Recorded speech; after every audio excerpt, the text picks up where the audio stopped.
welcome to AMC Movie Talk for movie fans. I'm Crystal Kennedy, and this is the show we bring you the day's biggest movie news, and of course, we give you insight into what it all means. Joining me, as always, is AMC Movie News Senior Editor, Mr. John Campea. Greetings and salutations, everybody. Welcome to the best damn movie-related show on the internet, coming to you live from the Stream.tv studios here in Hollywood, California. It is Casual Friday today. I haven't put on my jacket today, so it's a little bit of a casual, and I am feeling truly outrageous. Ooh, that was a good one, John. There. I like that. Some foreshadowing. We also have joining us our AMC Movie News production manager, Mr. Dennis Sen. So I finally saw our AMC Movie Talk commercial in the pre-show. Like me and Aaron went to go see Muppets Most Wanted. You have to get there a little early, I think like 20, 25 minutes before, but I finally got to see our spot. You got to see you up on the big screen. Yeah, all of us Lots on the big of fun. screen. We don't need to see ourselves that big at all, ever. All right, guys, are you feeling truly outrageous? Because I know I am. Get ready, because yesterday it was announced that a JEM and the Holograms live-action movie is on the way. The film will be directed by G.I. Joe Retaliation and Justin Bieber's Never Say Never director John M. Chu.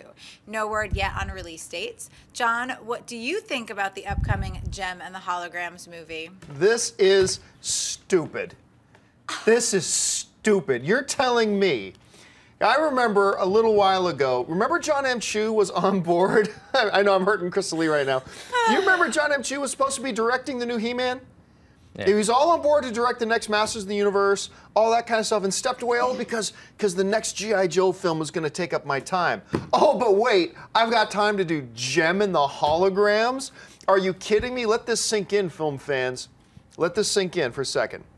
We're going to get a JEM and the Holograms live-action feature film before we get a Wonder Woman live-action feature film. Let that sink in for a minute. Look, I am clearly not the demographic for this. So this movie is not going to be aimed at me. So that's fine. I know Anne's super excited about it. I know a lot of girls in my life are super excited about it. Clearly this isn't for me, so don't take me poo-pooing it as meaning anything. But really, dude, you ditched Masters of the Universe for JEM and the Holograms. Anyway, Dennis, what about you? It is puzzling because while JEM was very popular in the 80s, much like He-Man, He-Man has much more like staying power. People still remember He-Man, people talk about He-Man, there's a lot of stuff going on. With JEM, I mean, remember Miley Cyrus had that TV show Hannah Montana? Yes. That was basically JEM, except for like the Nickelodeon or Disney version that she was on. So I don't think that many people remember what that show is about. And then I also read the synopsis for it, and it kind of doesn't really sound like JEM at all. It's instead of like this businesswoman who uses this like machine to change herself so she could be a rock star and a businesswoman, like a dual identity. This one's, she's supposed to be an orphan who becomes a YouTube sensation or something like that and tries to discover who her father is. So I don't know. I think they're just trying to use the name. Right. But if you think about it, it's not that huge of a name.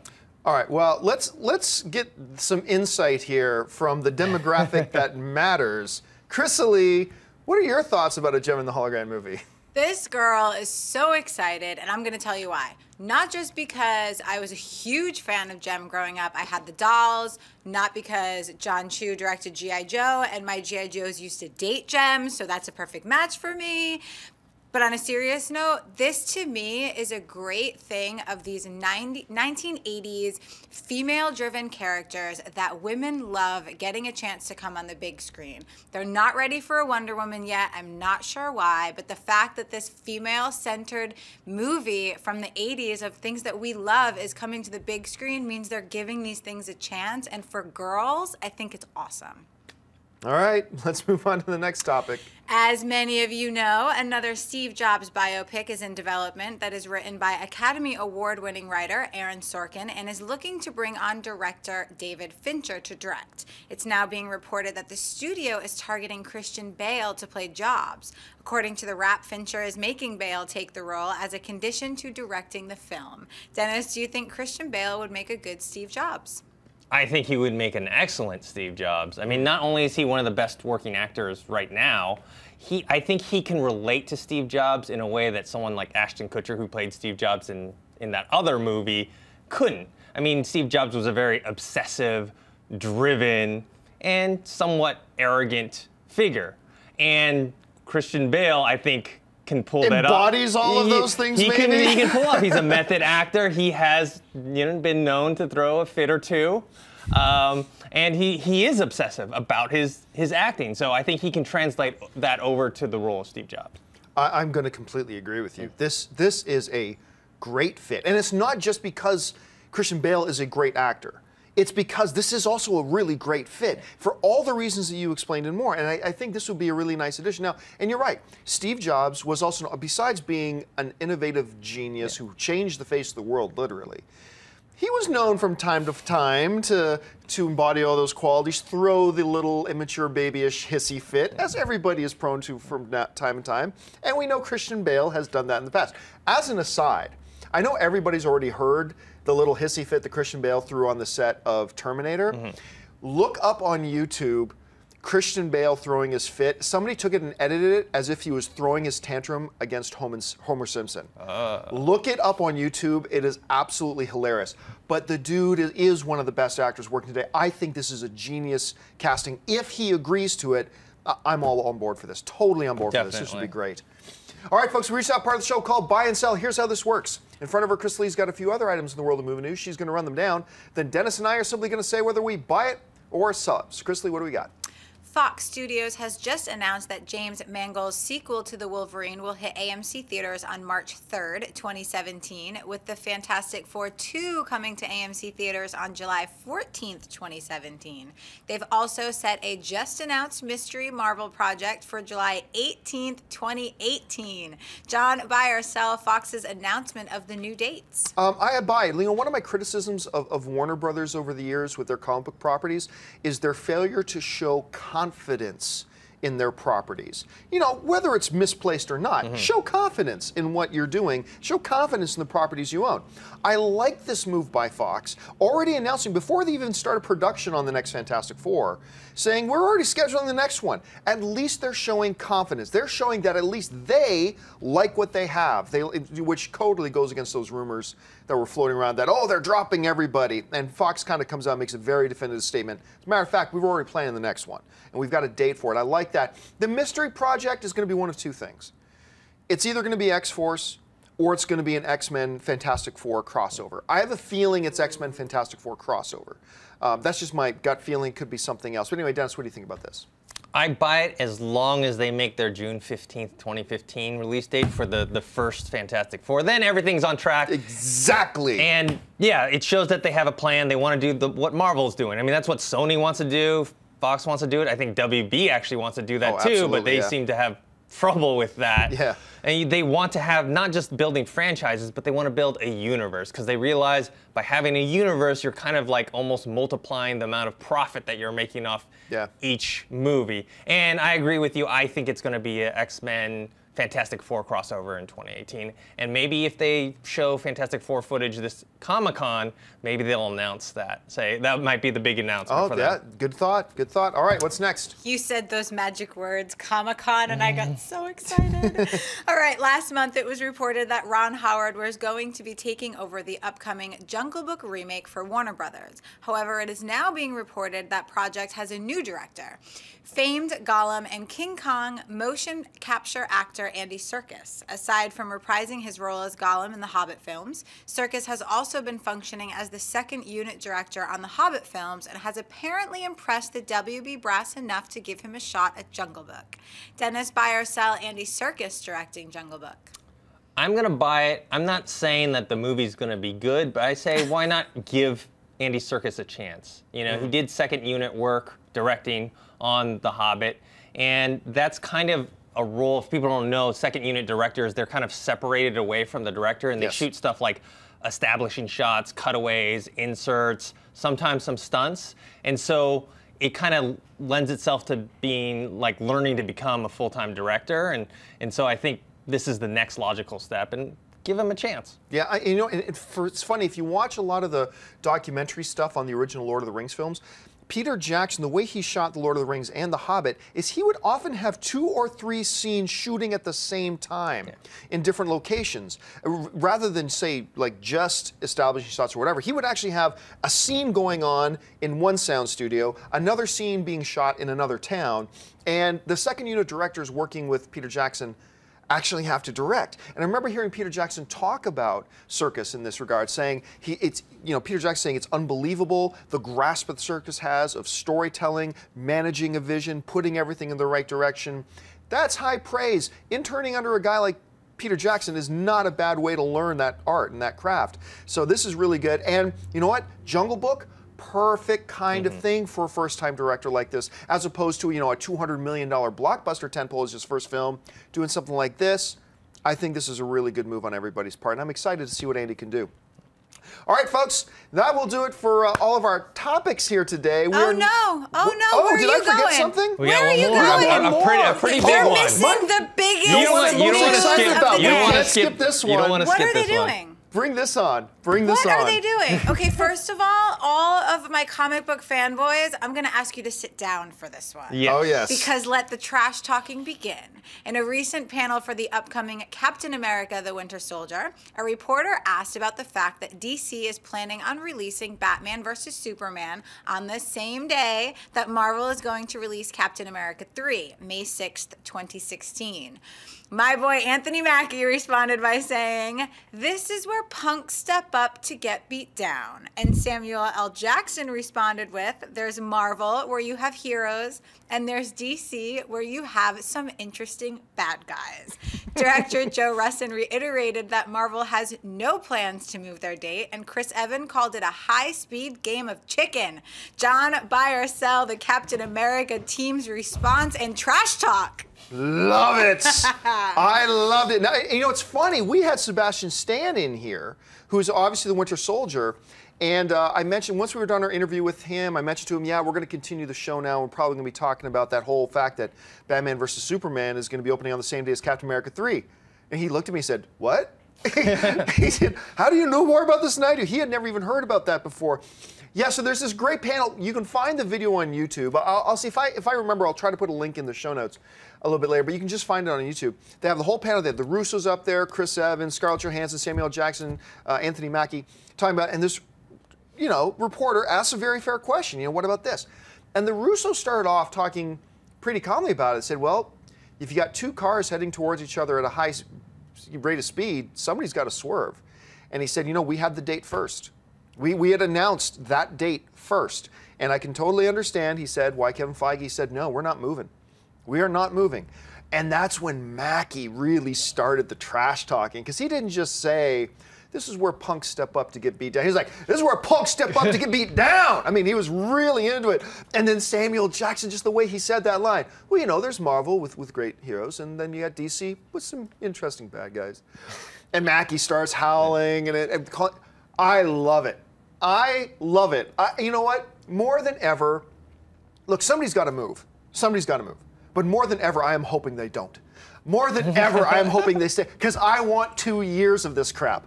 I want 2 years. I want to see Henry Cavill and Zack Snyder come out, start trash talking. I want to see this go right down to the wire. It probably won't. Somebody's going to move. It'll probably be Batman versus Superman that moves, but now I'm hoping more than ever it does. Anyway, Dennis, you saw the video. What do you think of it? I buy it more for, the entertainment value of it. I actually don't think like with Samuel Jackson and Anthony Mackie, it's like there's some sort of die-hardness. It's just, they got hired by Marvel, so that's what they're gonna say. If they got hired by DC, they'd be talking the same trash about Marvel. Yeah. So I like it because it's that WWE trash it's like talk. Professional wrestling. Exactly, and it's entertaining for us, the fans. I think only like the extreme fanboys are gonna get really pissed off at this and put up Sam Jackson and Anthony Mackie like dartboards at home. But for me, I think it's entertaining and fun, and I also hope they don't move. I do think, Batman versus Superman has more to lose. So they do. I think they're gonna move. Yeah, and I think they'll move too, but I hope they don't. And I really hope, like I said, I want Henry Cavill, I want Amy Adams, I want Ben Affleck, I want all these guys to start getting on Twitter and start trash talking Marvel now. I want to see this. If this happens though, if they start trash talking each other, someone needs to pick up The Rock, because The Rock is like the best trash talker. And Oh my God! You just hire him for that reason, you know, not even for like the movie. Okay, bring it in here. Whichever company hires The Rock first, the other side is just going to move, because you cannot out-smack talk The Rock. Can you imagine that? If The Rock gets involved in this? Oh my. Like, think about press conferences. He just have his own press conferences, like, and he just like talk smack about the other. He just other walk movies. in, pick up the mic, say, "Everybody, shut up," and then he would just talk. Well, it's So funny because great. even at Comic-Con this year, Anthony Mackie had that rapport about his character in this movie already before we even knew about the release date. He was like ready to go and he was pumped up, and this is exciting for fans. It shows that they're really proud of what they're doing, and I love it. Yeah, I think this is great. And you know, you're right. This is all showmanship. This is all showmanship, but it's working, and I'm loving it. Yeah. All right, folks. Now it is time for us to get into round 2 of our March Movie Madness tournament. We started it a couple of days ago with round 1. Over 20,000 of you guys submitted your votes in the brackets. Thank you so much for your participation. But now we call upon you again because it is time for round 2.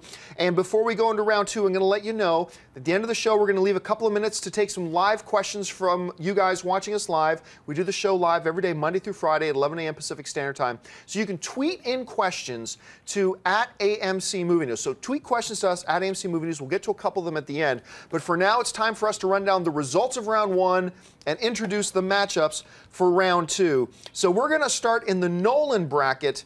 And the first result we have in the Nolan bracket was the match between The Dark Knight, the number 1 seed, versus the number 16 seed, Iron Man 3. Dark Knight, no surprise here, completely throttled Iron Man 3, 18,000 votes to 4,100 some odd votes. So The Dark Knight advances. Iron Man 3 is now out of the tournament. The next matchup we had was the number 8 seed, Captain America, the First Avenger, versus the number 9 seed, Watchmen. Close match. Closer than I thought it would be, actually. Captain America does win and advances with 12,300 votes to 9,800 votes. Captain America moves on to the second round. Watchmen is now out. The third matchup, the number 5 seed, Batman Begins, versus the number 12 seed, Dread. No surprise, the winner here. I thought this would be closer, though. I thought it would be a little bit closer, but Batman Begins wins 17,300 some odd votes to 4,800 some odd votes. Batman Begins moves on. Dread is now eliminated. The next matchup, the number 4 seed, Thor, the first original Thor, versus the Incredible Hulk.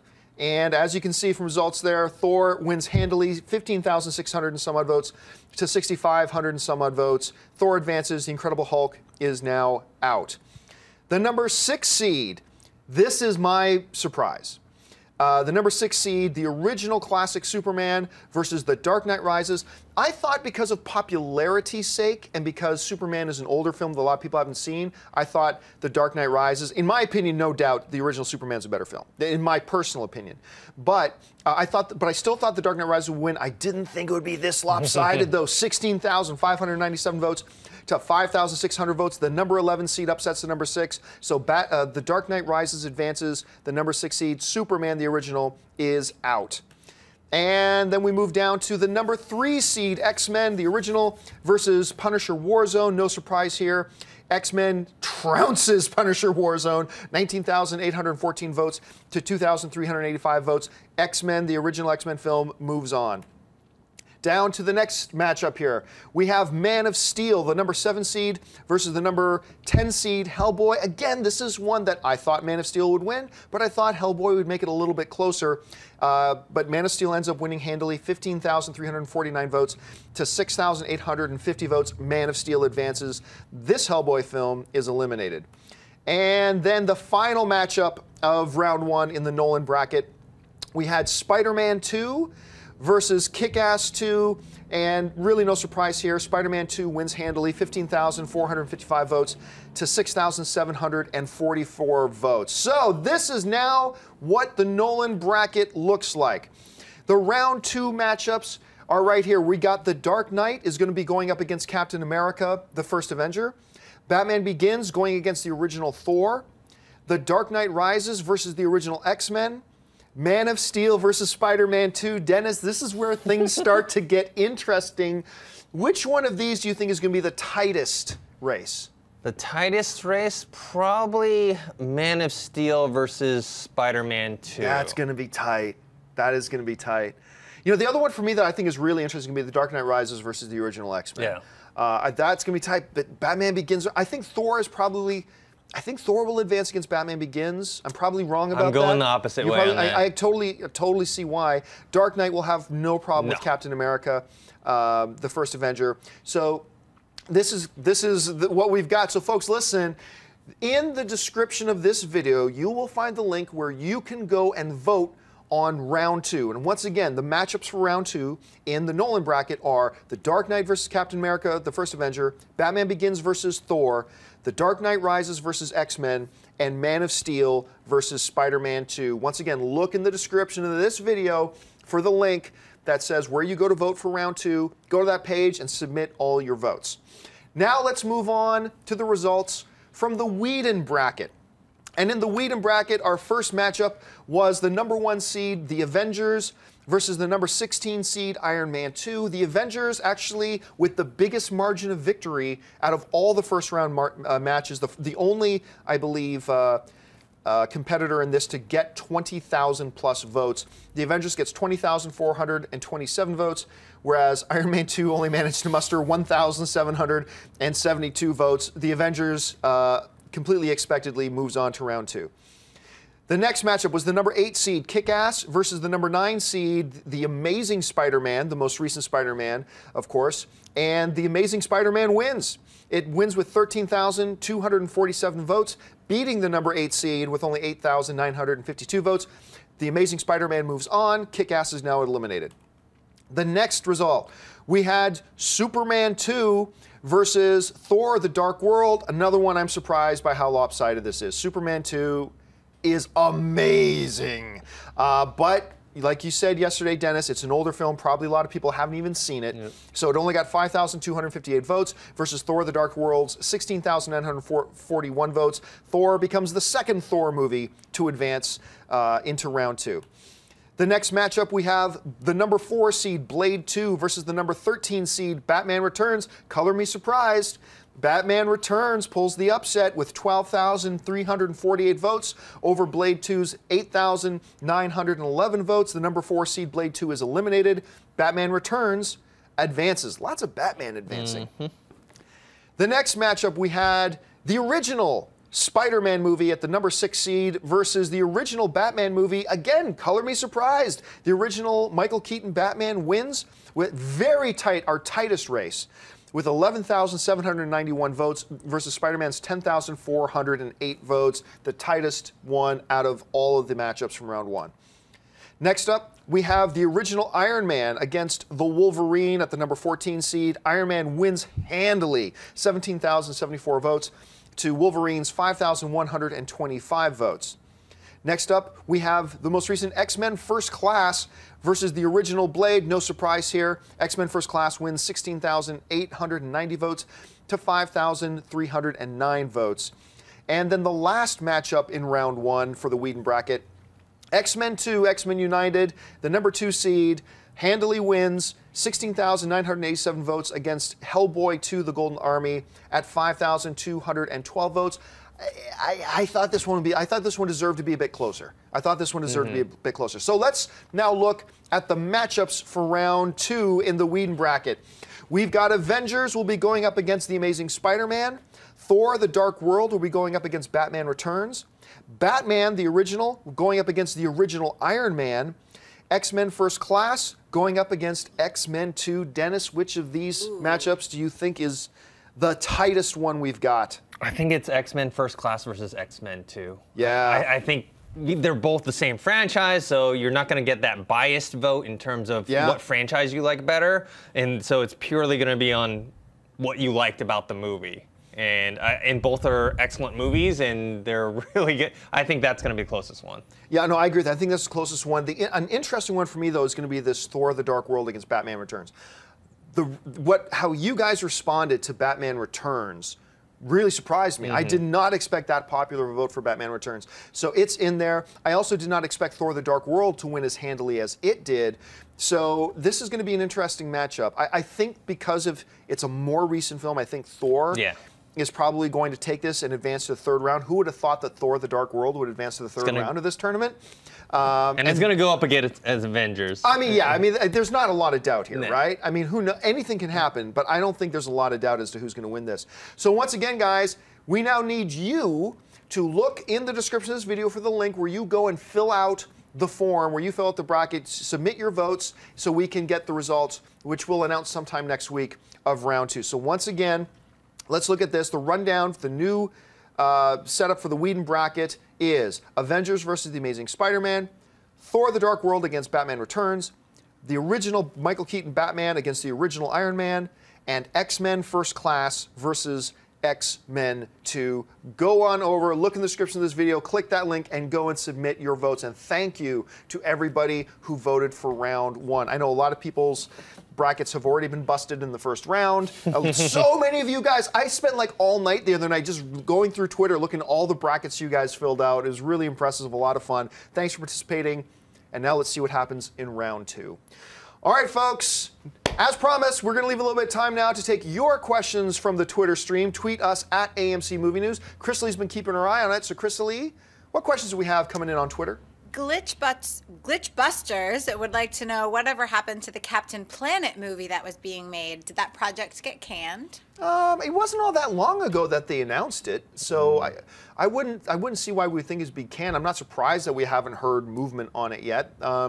The studio's probably very early on in the process still. I mean, they might be getting close now to actually trying to lock down, a director, and I think they already had a writer on board. So I wouldn't be worried about it yet at this point. If we go 3 or 4 more months without hearing anything, then I think we start to raise our eyebrows. But at this point, I'm not terribly surprised we haven't heard anything yet. Dennis? I don't think it's canceled yet.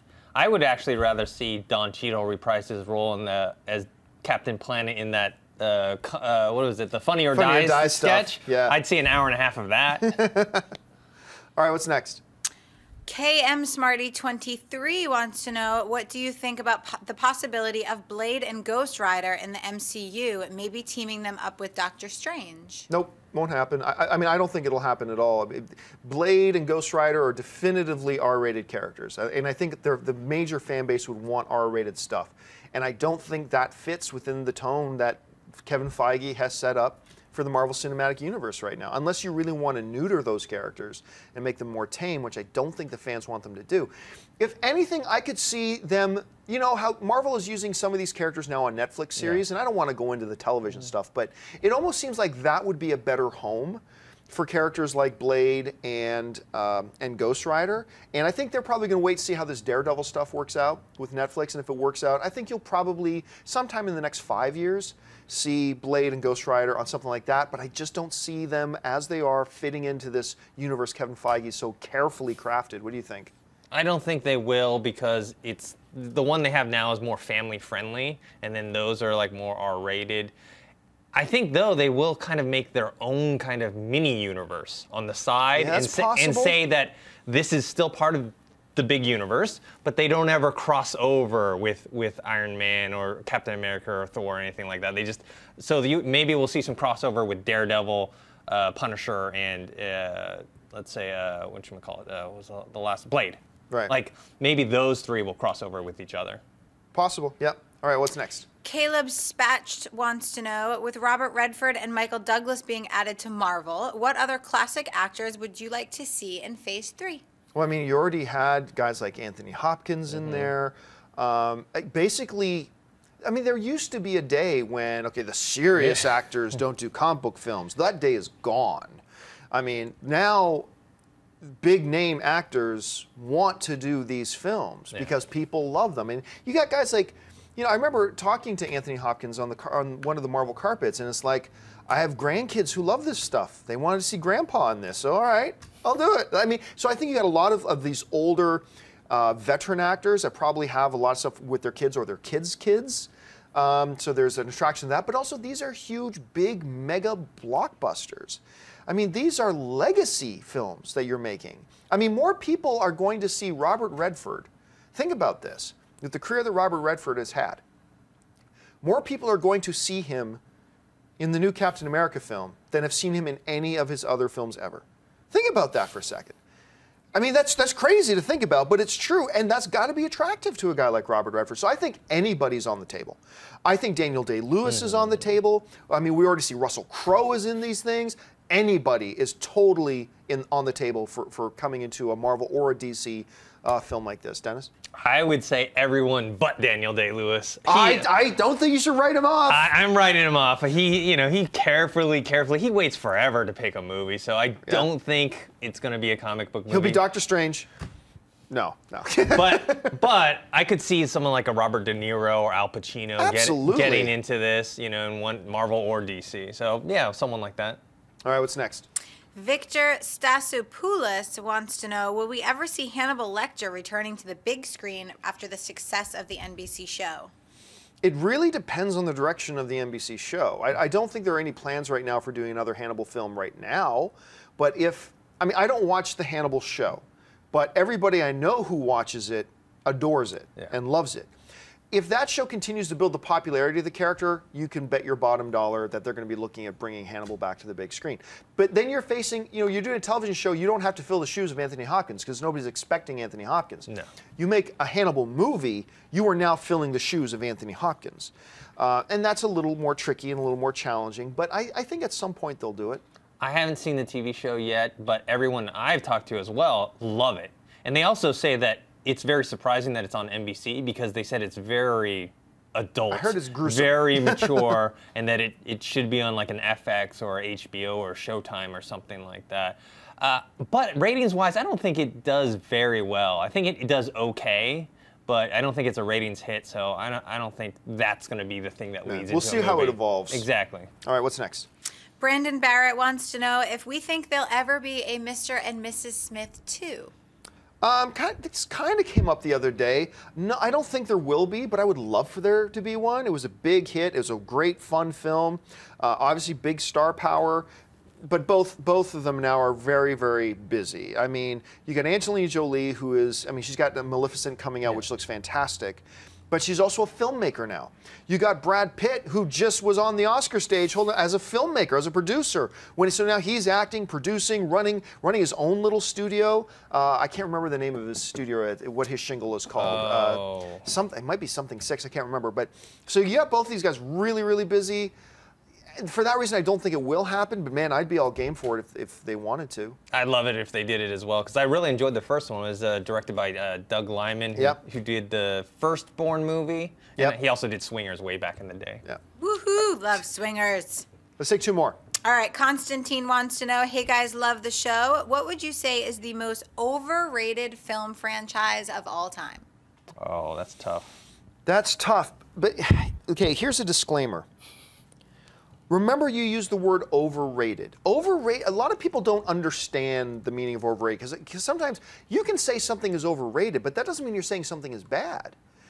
It just means that I think, if I think something is overrated, that just means I think that it's at a certain level of good, whereas most people think it's really big. And for you to say something is overrated, that means you're going to have the unpopular opinion. Because by definition, if you're saying something is overrated, that means the majority of people thinks it's better than you do. So if you ever say something is overrated and your friends all agree with you, then you don't know what overrated means. Because clearly you've got the wrong definition. For me, one of the most overrated films of all time is Blade Runner. But I know I'm wrong. Because everybody, including all the smartest people I know in the movie industry, love the Blade Runner. So I completely bow and acknowledge that I am so in the minority on that. But for me, it's just a film that never worked, and I've never got the appeal to it, no matter how many times I've watched it. So for me, that's an overrated one. Another one that I think is overrated. You can't get around it. I think The Dark Knight Rises is a horribly overrated film. We saw how widely it won over the original Superman, which is a better movie. But even you look at the critic rating, it's got like a high 80s percent. It's not in the 90s per se, but it's a high 80s critic rating. And Dennis and I were talking about The Dark Knight Rises the other day, and one of my points was it almost feels like Christopher Nolan didn't care about it. It's almost like he was already looking forward to doing Interstellar. It's like he had this idea for Interstellar, and it's like his mind was totally on Interstellar when he was making The Batman Begins. To me, it was such a step down from the brilliance of The Dark Knight. Just so many major, massive plot holes and total lack of logic to it, and a Batman movie where we got maybe 20 minutes of Batman, and it's just a lot of things that I thought were wrong with it, and I know most people love it. So for me, that's a majorly overrated film. What do you think?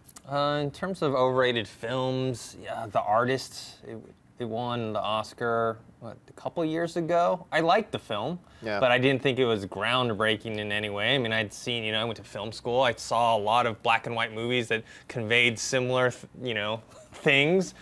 Hurt Locker, this is going to be unpopular. Hurt Locker, I thought was an overrated film. I enjoyed it, but I didn't think it was on the level of like an Oscar-worthy. I thought it was a good action suspense movie, but people felt like it was like a very deep and philosophically and very pertinent to the times. I didn't think that. And then we had talked about Crash on a previous episode. So those movies. All right, folks, listen, my computer froze a few minutes ago, and I thought it was earlier than it is. We've gone overtime. I just realized my clock is frozen. We've actually gone overtime, so we're going to call it a day right now. Don't forget, vote on round 2 of the March Movie Madness Tournament. Look in the description of the video. You'll see the link where you go and vote, and you'll have all the options there. Fill out the ballot, hit submit. Make sure your voice is heard in round 2. Thanks a lot for joining us. Don't forget, lots of great films playing at AMC Theaters right now. Head on over to www.amctheaters.com for your theater, showtime, and movie ticket information. If you want an audio-only podcast of this show, also look in the description of this video, and you'll find links to our Stitcher and our iTunes so you can submit to the podcast. I want to thank, first of all, the guy sitting at the table with me, Mr. Dennis Zen. Dennis, where can people find you online? You guys can find me on Twitter, @ThinkHero, and on YouTube, ThinkHero Pro. And our lovely host today, the truly outrageous Chrisley Kennedy. Chrisley, where can people find you online? You guys can find me on Twitter and Instagram @Chrisley. And you guys can find me on the various social media networks @John Campea. Thanks a lot for joining us, guys. My name's John Campea for AMC Movie News, and until next time, bye-bye. If you like this video, be sure to give it a thumbs up, and don't forget to subscribe to AMC Movie News on YouTube.